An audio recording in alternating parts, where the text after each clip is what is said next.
Please, Mom, just sign here. Vanessa's voice was as sweet and as persuasive as it had been when she was a little girl, begging me for candy money. But now at 35, her hand pressed mine down on a pen as her husband, Sebastian, held my arm with a grip that ached to my bones. We were in a bank, surrounded by people going about their normal business, oblivious to the drama unfolding at our table. It's just routine, Mom. A small transfer to get some paperwork sorted out. But I knew she was lying. I had seen the documents. It wasn't a small transfer. It was everything. My $50,000 in savings. All that was left after my husband Peter passed away 3 years ago. The bank's air conditioning hummed over our heads, but I felt a hot, sticky wave of panic. The fluorescent lights hurt my eyes, and the sound of the cash-counting machines hammered in my temples. Vanessa smiled for the security cameras, as if we were a normal family doing normal business. Sebastian smiled too, but his fingers remained clamped on my arm like a vice. Come on, Olivia, he whispered in my ear. Don't make this harder than it has to be. His breath smelled of cigarettes and cold coffee. Think of your granddaughter, Caroline. Think of everything we've done for you. Everything they had done for me. The irony burned in my throat. I was the one who had paid for Vanessa's college. I was the one who had given her the down payment for her house. I was the one who had covered Sebastian's debts when he lost his job last year. $20,000 they never paid back. And now they were here trying to steal the last thing I had. My widow's pension. The money Peter and I had saved over 46 years of marriage. My hands trembled as I held the pen. The ink looked so black, so final on the white paper. One signature, and it would all be over. One signature, and I would be left with nothing. Vanessa leaned in closer, her sweet perfume mixing with the anxious scent on my skin. Mom, trust me, it's for your own good. You can't manage this much money at your age. Her words were poisoned honey, each syllable calculated to disarm me. I looked around desperately. The young teller watched us from his window, but he seemed busy with other customers. An older woman waited in line, flipping through an insurance brochure. A man in a suit checked his phone. No one noticed what was happening. No one saw that I was being robbed in broad daylight in public with smiles and affectionate words. Sebastian squeezed my arm tighter, and a choked sob escaped my throat. Shut up, he muttered through a smile. We don't want to make a scene, do we? His eyes were cold as ice, and for the first time, I realized this man was capable of anything. Vanessa, my own daughter, the child I had breastfed and raised, sat there and watched her husband hurt me without doing a thing to stop him. The wall clock read 3:15 in the afternoon. A regular Tuesday that had become the worst nightmare of my life. I remembered how I had gotten here. Vanessa had called me that morning, her voice filled with fake urgency. Mom, we need to go to the bank. There are some papers you have to sign. It's important. She hadn't given me any details. She never gave me details, just orders disguised as pleas. The bank manager, an older man named Mr. Thompson, approached our table with a professional smile. Everything all right here? Can I help with anything? His presence gave me a spark of hope. This was my moment, my only chance. My heart hammered so hard I thought it would break through my chest. I quickly scribbled on a piece of paper on the table. Help. I'm being coerced. I don't want to sign. I folded the note and slid it to him when Vanessa and Sebastian were distracted looking at the documents. Mr. Thompson discreetly opened the note, and I saw his eyes widen. His professional expression transformed into one of controlled alarm. For a moment that felt like an eternity, our eyes met, and in that instant, I knew he understood perfectly.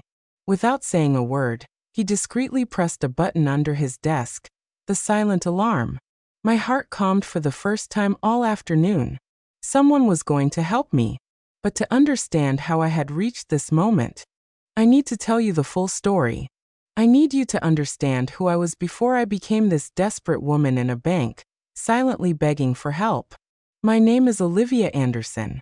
I am 69 years old. And all my life, I was the woman who always said yes, the woman who always gave, always helped, and always sacrificed for her family, especially for Vanessa. I remember the day she was born as if it were yesterday. It was a spring morning, and after 12 hours of labor, she finally came into the world, small, perfect, with the green eyes she inherited from her father. I held her in my arms and promised her she would never lack for anything, that she would always have my love, my support, and my protection. I kept that promise for 35 years, but now I realize I may have kept it too well. When Vanessa was 5, her father and I worked 2 jobs each to buy her the pink bicycle she wanted so badly for her birthday. It cost $200, a fortune for us back then, but it was worth it to see her smile.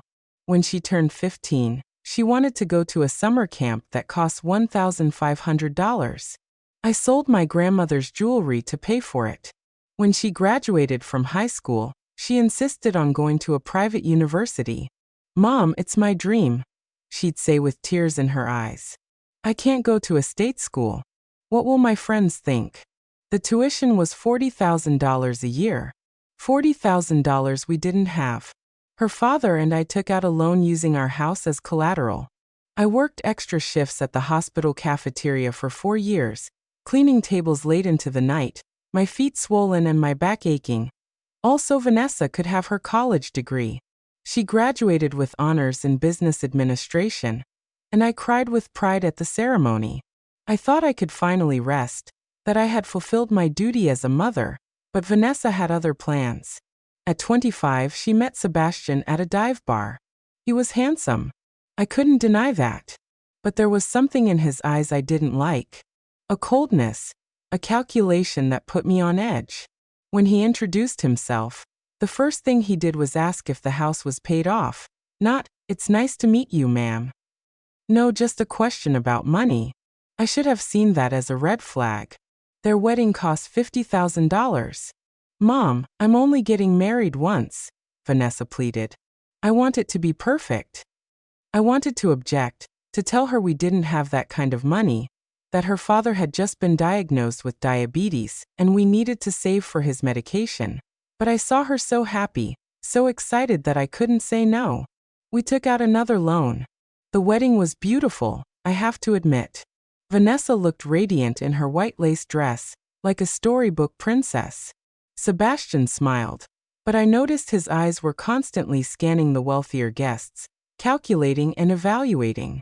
After their honeymoon in Europe, another $5,000 expense we had to cover because they couldn't possibly go without a honeymoon. Vanessa and Sebastian moved into a small apartment. For 6 months, I thought they had finally grown up, that they would stand on their own 2 feet. But then the call started. "Mom, the refrigerator broke." "Mom, the car needs repairs." "Mom, Sebastian lost his job and we can't pay rent." It was always an emergency, always urgent. And I always said yes. $500 here, $1,000 there. Small amounts that when added up represented my financial peace of mind. 2 years into their marriage, Vanessa announced they wanted to buy a house. "It's an investment, Mom.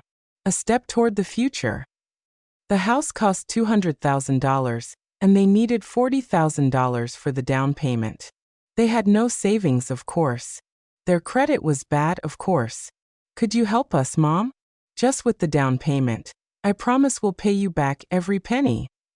That was the biggest promise Vanessa ever made me. And also the biggest lie. I withdrew $40,000 from the retirement fund I had been building for 20 years. Every dollar represented extra hours worked, meals I didn't buy, clothes I didn't allow myself, vacations I never took, but I gave it to them.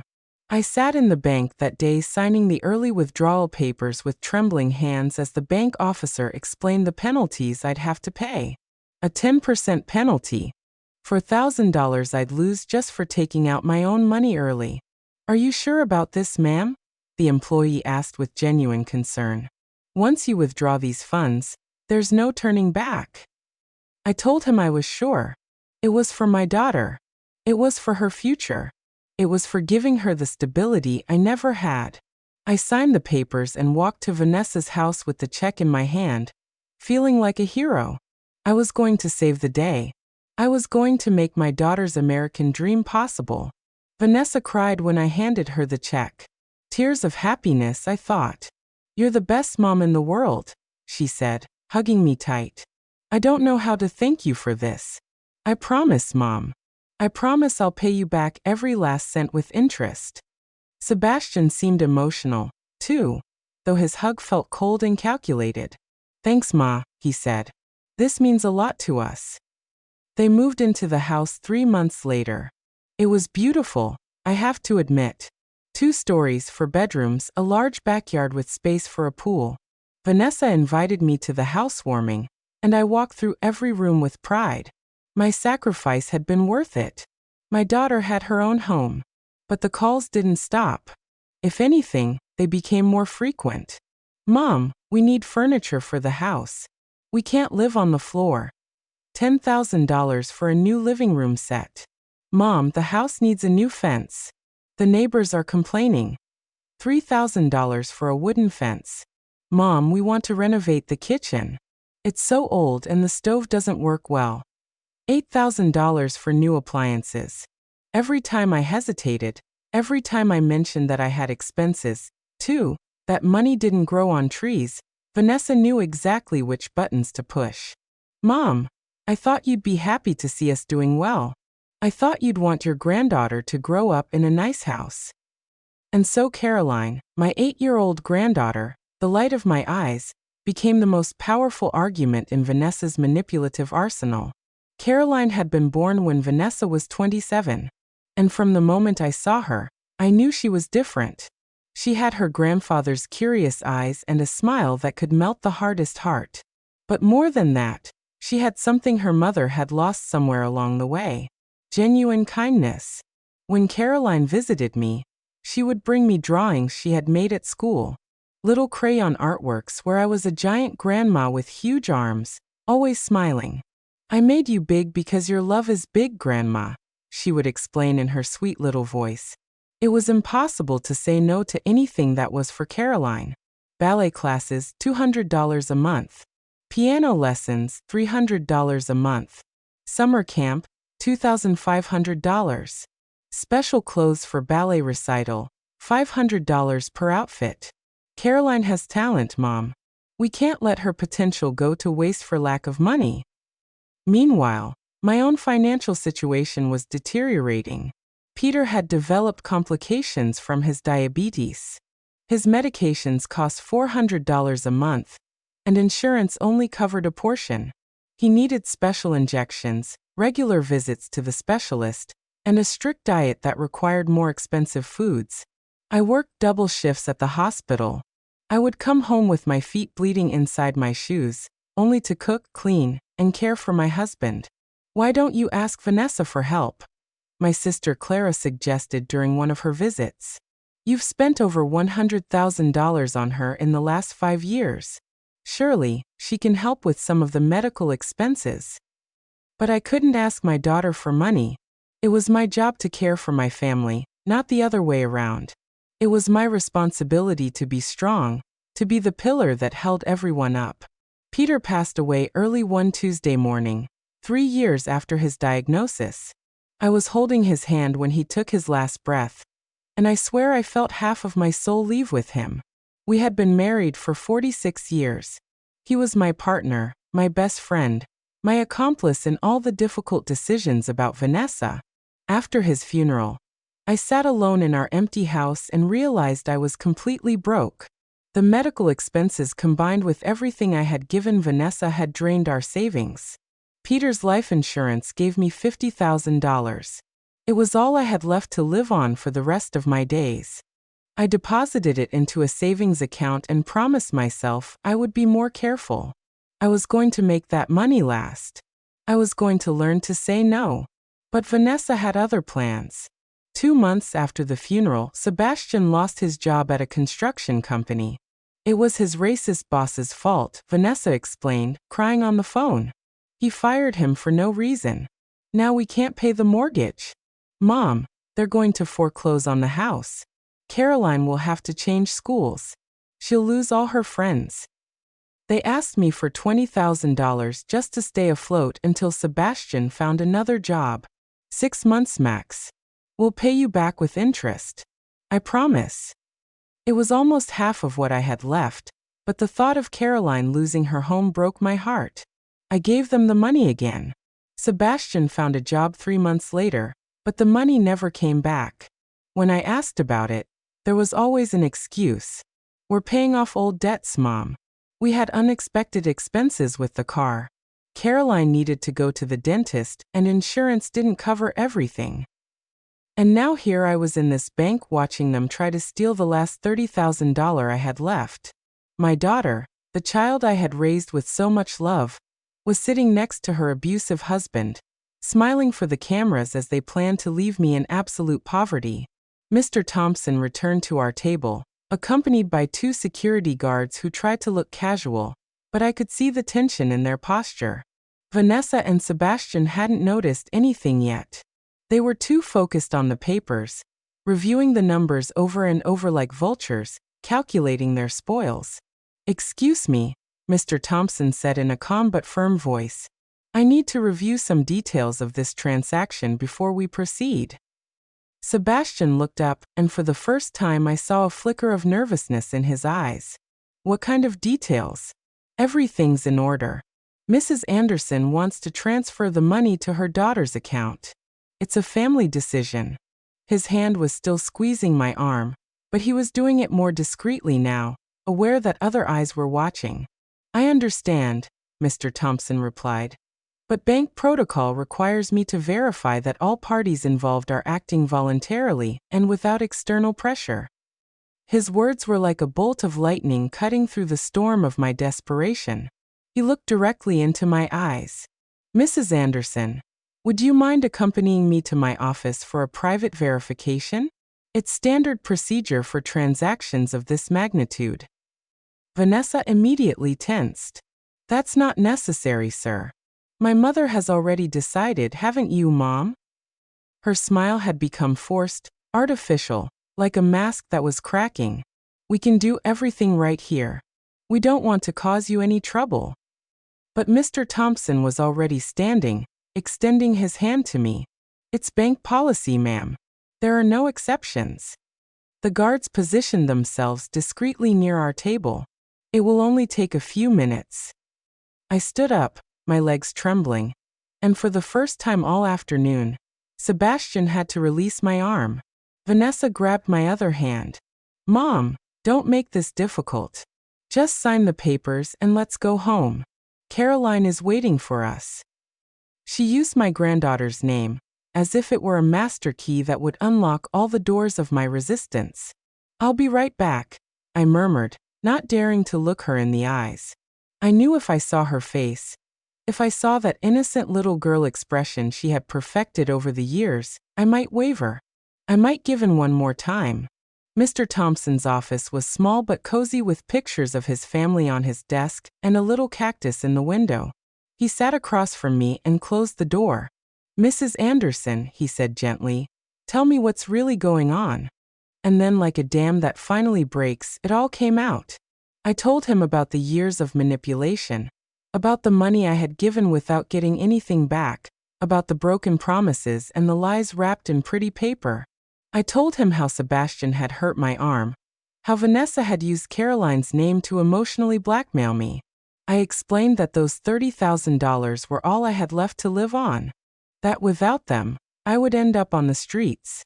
Mr. Thompson listened without interrupting, nodding occasionally, taking notes in a notebook. When I finished my story, he sighed deeply. "Ma'am, what you're describing is financial coercion, and in some cases elder abuse. What your daughter and son-in-law are doing is illegal." Illegal. The word echoed in my head. All these years I had thought it was my duty, my responsibility as a mother to give until it hurt. It had never occurred to me that what Vanessa was doing could have a legal name, that it could be a crime. "What can I do?" I asked, my voice breaking. "She's my daughter. I don't want to get her in trouble, but I can't go on like this. I don't have anything left to give." Mr. Thompson leaned forward. "First, we're going to cancel this transaction. Second, I'm going to document everything you've told me. Third, I'm going to give you information on legal and protective resources for seniors. He paused. But ma'am, the most important decision is yours to make. Are you ready to say no? Are you ready to set boundaries, even if it means your daughter gets angry? That question hit me like a punch to the gut. Was I ready? For 69 years, my identity had been built around being the woman who always said yes, the woman who always gave, the woman who sacrificed for others. If I stopped being that person, who would I be? I thought of Peter, of how he had worked until the day he died to support our family. I thought of the times I had eaten beans for weeks so I could pay for Vanessa's private school. I thought of all the nights I had stayed awake calculating expenses, clipping coupons, looking for ways to stretch every dollar. And then I thought of Caroline, my 8-year-old granddaughter, who was growing up watching her mother manipulate her grandmother. What kind of lessons was she learning? That love could be bought with money. That it was okay to hurt those who love you if you get what you want. That older people were resources to be exploited until they were exhausted. Yes, I said finally, and my voice sounded stronger than I had expected. I'm ready. Mr. Thompson smiled and began to write. All right, we're going to start by putting an alert on all your accounts. No one will be able to make transactions without your physical presence, and an additional identity verification. I'm also going to give you the number for a hotline to report elder abuse. As he worked, I looked out his office window. I could see Vanessa and Sebastian in the waiting area. She was pacing back and forth, talking on the phone with agitated gestures. He remained seated, but I could see the tension in his shoulders, the way he was drumming his fingers on the table. They knew something had gone wrong. They knew their plan was falling apart. For the first time in years, I didn't feel guilty about disappointing them. Instead, I felt something I hadn't experienced in a long time. Control, power, the ability to make my own decisions without someone else telling me what to do or how to feel about it. Mr. Thompson finished writing and handed me several papers. This is a copy of our incident report. This is the number for the helpline. And this, he handed me a small card, is my direct extension.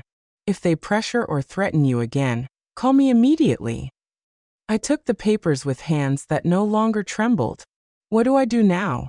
How do I explain to them that I'm not going to sign? Tell them the truth, Mr. Thompson replied. That you've decided to keep your money for your own living expenses. You don't have to justify anything else. It's your money, ma'am. You worked for it. You saved it. And you have every right to keep it for yourself. I took a deep breath. It was time to face my daughter. It was time to become a person who could say no.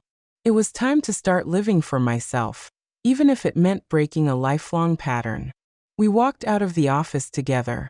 Vanessa immediately approached, her face a mix of anxiety and contained anger. What took so long, Mom? We're going to be late. I looked at my daughter, this 35-year-old woman who had built her entire life on my inability to deny her anything. And for the first time in decades, I said the words that would change everything.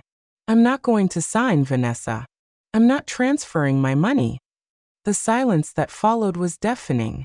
Vanessa looked at me as if I had just slapped her, her green eyes shining with a mix of shock and fury I had never seen before.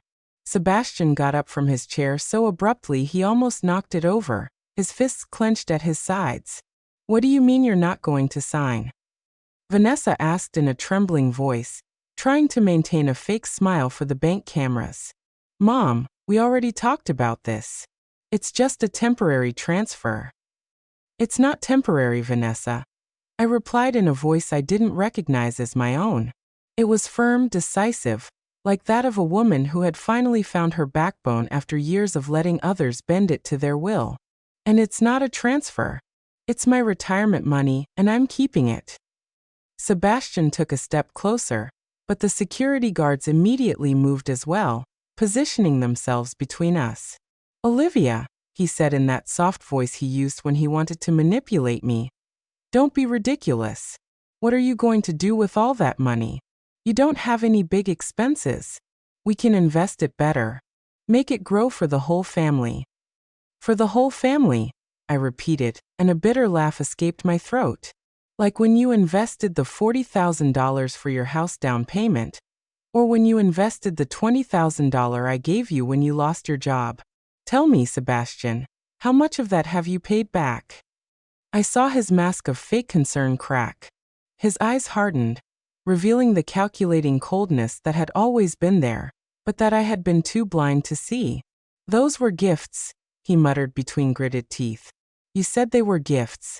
I never said that, I retorted, and the words came out of me like boiling water, finally finding a crack in the pot. You promised you would pay me back. You promised it was temporary. You promised a lot of things you never fulfilled. Vanessa started to cry, but these weren't the genuine tears of pain I had seen when she was a child and scraped her knee. These were calculated tears. Performance tears. Tears designed to break my resolve. Mom, I can't believe you're doing this to me. After everything we've shared, after all the love we've given each other. Love. The word shot out of my mouth like a bullet. You call threatening me love? You call it love when your husband hurts my arm?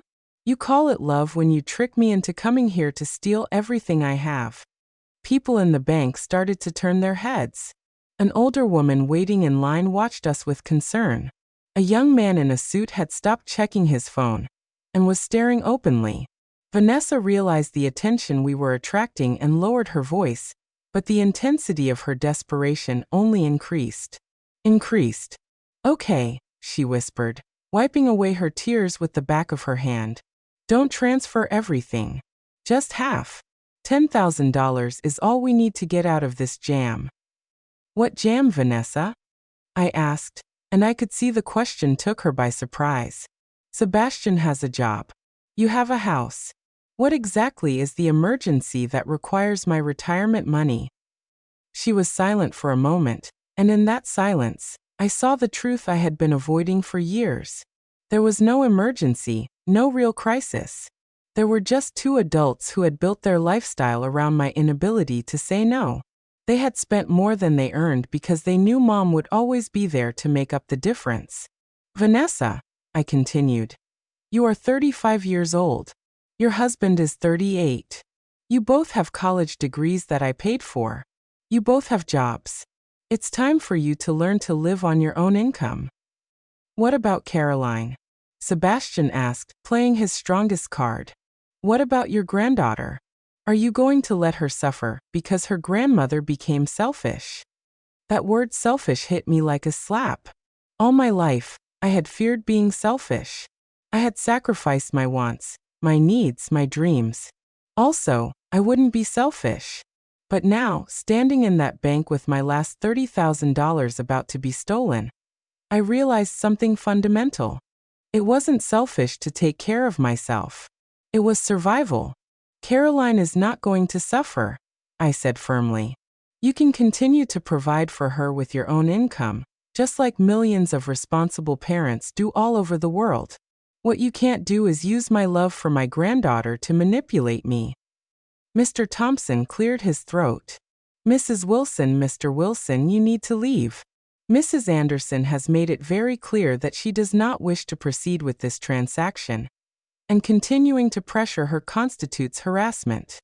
She's my mom, Vanessa snapped. I have a right to talk to my mom. Not when you're intimidating her on bank property, Mr. Thompson replied with authority. The guards will escort you out. Vanessa looked at me with an expression I had never seen before. It wasn't sadness. It wasn't disappointment. It was pure crystallized hatred forged after years of hidden resentment. Fine, Mom, she said in a voice as cold as ice. If that's what you want. But don't come crying when you're all alone in that empty house with no one to visit you, with no one to care about you. And don't call when you need help, Sebastian added. Don't call when you're sick or when you can't manage the stairs. We're not your personal health insurance. Their words were designed to scare me, to make me imagine a lonely, unprotected future. And they worked partially.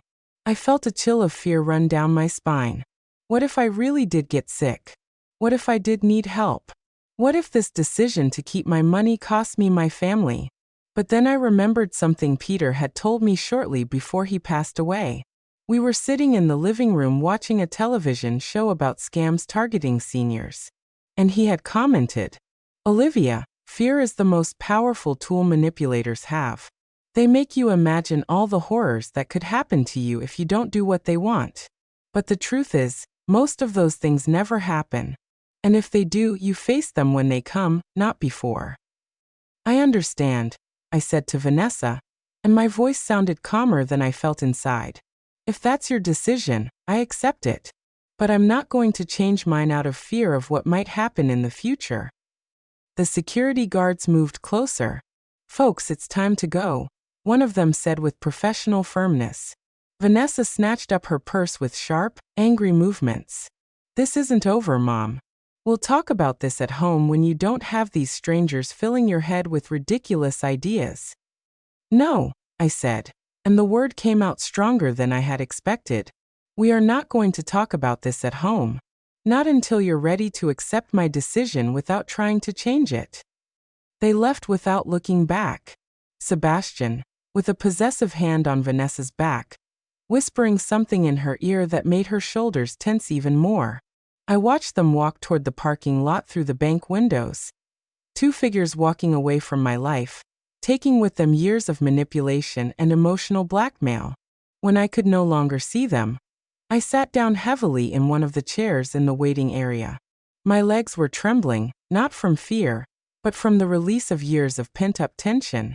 I had done something I never thought I would be capable of. I had said no to my daughter. I had chosen my well-being over her manipulation.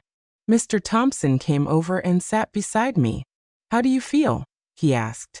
I thought about it for a moment before answering.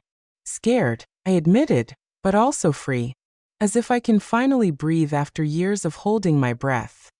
The days that followed were the hardest of my life.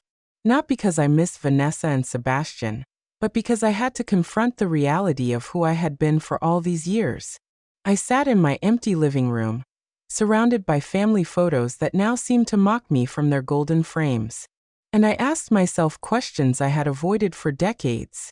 When had I lost my voice? When had I stopped being Olivia and become simply Vanessa's mom? The calls started that same night. My phone rang every hour, showing Vanessa's name on the screen. I didn't answer any of them. On the second day, the text messages started. "I know you're mad, but we need to talk. Mom, Caroline is asking about you. She's so sad. Mom, Sebastian says he's sorry if he hurt you. It wasn't his intention." Each message was a new needle of guilt trying to pierce the armor of determination I had built. On the third day, they showed up at my door. I saw them through the living room window curtains. Vanessa in a yellow dress I knew was my favorite color. Sebastian with his best fake smile. And Caroline holding hands between them. My granddaughter was carrying a drawing, probably another of her portraits of the giant grandma with huge arms. My heart ached to see her, but I didn't open the door.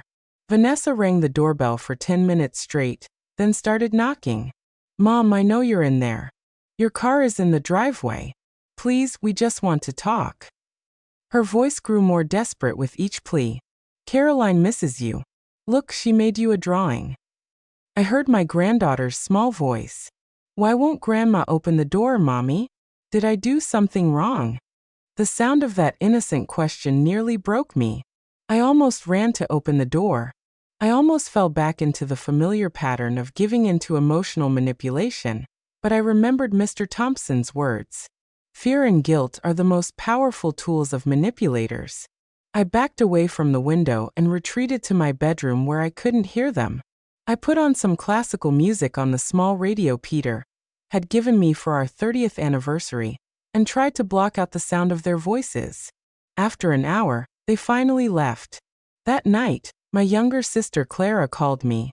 "Olivia, Vanessa told me what happened at the bank. She says you've become paranoid, that you think they want to steal from you." Her voice had that condescending tone she used when she thought someone was being irrational. "She says they just wanted to help you invest your money better." "Is that what she told you?" I asked, and I could hear the bitterness in my own voice. Did she also tell you her husband hurt my arm? Did she tell you I had to pass a secret note to the bank manager asking for help?" Clara was silent for a moment. "He really hurt you? He really hurt me?" And Vanessa saw it and did nothing to stop him. The words came easier now. As if each time I said them, they became more real, more valid. "Clara, they've taken over $100,000 from me in the last 10 years. They've never paid back a single cent, and now they wanted the last $30,000 I have left." "But Olivia," Clara said gently, "she's your daughter. Families help each other out." "Families do help each other out," I agreed. But this wasn't help. This was exploitation. There's a difference between helping out occasionally and being treated like a personal ATM. After hanging up with my sister, I realized that even the people who loved me didn't fully understand what I had been through. They had seen the money transfers, but they hadn't seen the emotional manipulation. They had seen the generous gifts, but they hadn't seen the veiled threats. When I hesitated, it was impossible to explain years of subtle abuse to someone who had only seen the surface. On the fourth day, Caroline showed up at my door alone. My heart stopped when I saw her through the window in her school uniform, and with her pink backpack, standing on my porch as if nothing had changed. This time, I did open the door because I knew an 8-year-old girl wasn't responsible for her parents' manipulations. "Hi, Grandma," she said with that smile that could light up entire cities. "Mommy says you're mad at us, but I didn't do anything wrong, did I?" I knelt down to her level, swallowing the tears that threatened to fall. "No, my love, you didn't do anything wrong. Grandma isn't mad at you. Then why haven't you come to visit? Why don't you answer the phone when Mommy calls from home?" Her green eyes, so much like Vanessa's, but filled with genuine innocence, watched me with confusion. "Caroline," I said, choosing my words carefully, "sometimes adults have problems they need to work out. But that doesn't mean Grandma doesn't love you. I will always love you no matter what. Can I come in? I made you a new drawing." She held up a sheet of paper she had been holding against her chest. I let her in, and we sat in the living room while she explained her drawing. It was like all the others. I was a giant figure with huge arms, but this time something was different. Instead of smiling, the grandma in the drawing looked sad. "Why is Grandma sad in your drawing?" I asked her. "Because Mommy says you're sad. She says some bad men at the bank told you things that confused you." Caroline looked at me with those serious eyes that seemed too old for her face. "Is it true there are bad men, Grandma?" I realized Vanessa had already begun to construct her version of events, painting me as a confused victim, manipulated by strangers. It was clever, I had to admit. By telling this version to Caroline, she not only controlled the narrative, but also prepared the ground for future manipulation attempts. "There are no bad men, Caroline," I said firmly. "The men at the bank are good. They helped me when I needed help." "But then why does Mommy say sometimes?" I interrupted gently. "Adults see the same things differently. Like when you and your friend look at a cloud and you say it looks like a cat, but she says it looks like a dog. You're both seeing the same cloud, but you interpret it differently." Caroline nodded solemnly as if that explanation made perfect sense. We spent an hour coloring together, and for a moment I could pretend that nothing had changed. But when it was time for her to go, because I knew Vanessa would come to pick her up soon, Caroline asked me a question that broke my heart. "Grandma, you're not going to give me money for my ballet classes anymore?" There it was. Even at 8 years old, Caroline had already learned to associate my love with my money. She had already internalized the lesson Vanessa had taught her, that Grandma was valuable for what she could give, not for who she was. "Caroline," I said, kneeling down to her level again, "do you love me because I give you money, or do you love me because I'm your grandma?" She looked confused by the question. "I love you because you're my grandma, but money is good too. Mommy says that's why you're the best grandma in the world, because you always help us when we need things." In that moment, I understood the deepest damage I had caused with my years of limitless generosity.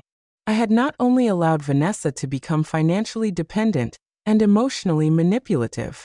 I had also taught my granddaughter that love was expressed through money, that family relationships had a transactional component. Caroline, I said, I want you to know something very important. I love you for who you are, not for what I can give you. And true love cannot be bought with money. Do you understand? She nodded, but I could see in her eyes that the answer was more automatic than genuine. She was too young to fully grasp the concept, especially when her whole life's experience had taught her the opposite. When Vanessa arrived to pick up Caroline, she didn't get out of the car. She just honked from the driveway as if I were a stranger watching her child. Caroline ran to the car, waved goodbye, and disappeared behind the vehicle's tinted windows. That night, sitting alone in my living room, I realized I had lost more than my money over the years. I had lost my identity, my voice, and my ability to have authentic relationships. But I also realized something else. For the first time in decades, I had the opportunity to reclaim all of it. All. A week after the incident at the bank, when I had already begun to get used to the strange silence of my house without Vanessa's constant calls, I had an unexpected visitor. It was a Sunday afternoon, and I was watering the garden plants that Peter had tended with so much love when I heard the doorbell. Through the peephole, there was a young woman I didn't immediately recognize. She was tall with brown hair pulled back in a ponytail, and she had a nervous smile that seemed familiar. When I opened the door, I realized it was Caroline, but not the 8-year-old Caroline who had visited a few days earlier. This was an 18-year-old Caroline, a version of my granddaughter that existed only in my imagination of what she would be like when she grew up. But the confusion lasted only a second, because then the young woman spoke. Mrs. Anderson, I'm Caroline, but not your granddaughter Caroline. I'm your great-niece, the daughter of Arthur, your sister Clara's son. Her voice was soft, but determined. I know we don't know each other well, but I needed to come talk to you. Arthur. The name brought back vague memories of a nephew I had seen at family gatherings as a child, but who had lost touch with our family when he moved north for work. Please come in, I said, stepping aside. Would you like some tea? We sat in the living room, and this other Caroline explained why she had come. My dad told me what happened at the bank. Aunt Clara told him the whole story, and he asked me to come talk to you. She paused as if she were choosing her words carefully. You see, Mrs. Anderson, I went through something very similar with my own mother. She told me her story while the tea cooled in our cups. Her mother, Arthur's ex-wife, had developed a gambling addiction after the divorce. For years, she had manipulated Caroline into giving her money from her part-time jobs, money from her college savings. She had even forged Caroline's signature on several student loans. It was always an emergency, Caroline explained. It was always the last time. She always promised she would pay me back, that she just needed a little more time. And what did you do? I asked, though I already suspected the answer. At first, nothing. She was my mother. I was supposed to love her unconditionally, right? Good daughters were supposed to help their mothers. Her voice had a bitter edge that I recognized immediately. But then I realized it wasn't love she was asking for. It was survival. Her survival at the expense of mine. She told me how she had had to cut off all contact with her mother for 2 years. How she had to learn to ignore the desperate calls, the guilt-tripping messages, the suicide threats that turned out to be empty manipulations. It was the hardest thing I've ever done in my life, she admitted. But it was also what saved me. And now, I asked, how is your relationship with her? Better, Caroline replied with a small but genuine smile. But only because I set firm boundaries and refused to move them. We have a relationship now, but it's an honest relationship. She knows she can't ask me for money. She knows if she lies or manipulates, I'll disappear again. And surprisingly, when we took money out of the equation, we discovered that there was real love underneath all the dysfunction. Her words gave me something I hadn't felt since the bank incident. Hope. Do you think it's possible? I asked. Do you think Vanessa and I could have a real relationship someday? I don't know, Caroline answered honestly. It depends on whether she's willing to change. But what I do know is that you have to be willing to maintain your boundaries no matter how much it hurts. She told me about a support group that met at the downtown library every Tuesday night. It's for people who have experienced financial abuse from family members, she explained. At first, I thought it was ridiculous. I didn't see myself as a victim of abuse, but when I went, I realized there were dozens of people just like us. Parents, grandparents, siblings, all of whom had been manipulated by family members who knew exactly which buttons to push. Before she left, Caroline gave me a long, warm hug. Mrs. Anderson, what you did at that bank was incredibly brave. Don't let anyone make you feel guilty for taking care of yourself. That week flew by. For the first time in years, I started doing things just for me. I read books I had wanted to read for decades, but had never had time for. I walked in the park where Peter and I used to stroll on Sunday mornings. I cooked meals that I liked, not the ones I knew Vanessa liked when she came to visit. On Tuesday night, I decided to go to the support group. The library was quiet, and in a small room in the back, I found 12 people sitting in a circle. There were men and women of all ages, but most were over 50. The facilitator, a woman named Sandra, greeted me warmly and told me to introduce myself only if I felt comfortable doing so. I listened to story after story that resonated with mine. A 70-year-old woman whose son had stolen $100,000 by forging checks. A 60-year-old man who had mortgaged his house 3 times to cover his brother's gambling debts. A woman my age whose daughter had convinced her to put the house in her name, only to discover later that she had sold it without telling her. When it was my turn to speak, the words came out like a river finally finding the sea. I told them about Vanessa, about the years of manipulation, about the incident at the bank. I expected judgment. I expected them to tell me I had been foolish or naive. Instead, I found understanding. I found validation. I found people who had lived through the exact same thing. Financial abuse by family members is one of the hardest types of abuse to recognize, Sandra explained after I finished. Because it's wrapped in love and family obligation and guilt.